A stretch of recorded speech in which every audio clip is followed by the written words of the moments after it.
If your company uses the last-in, first-out inventory method, you might run into something called LIFO liquidation. Let's see what that means for your taxes. In accounting, liquidation doesn't mean the company is closing. It means you are selling off inventory layers that were built up years ago. When your current inventory count drops below what you held in previous years, you have to dip into those older, cheaper inventory layers.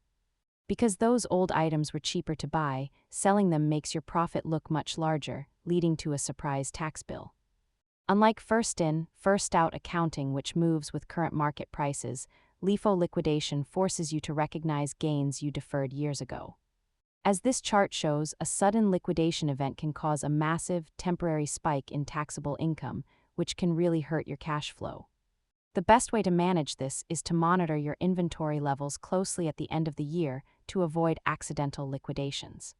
Managing inventory accounting is a complex task. If you found this helpful, subscribe for more money basics and tax tips. Thanks for watching.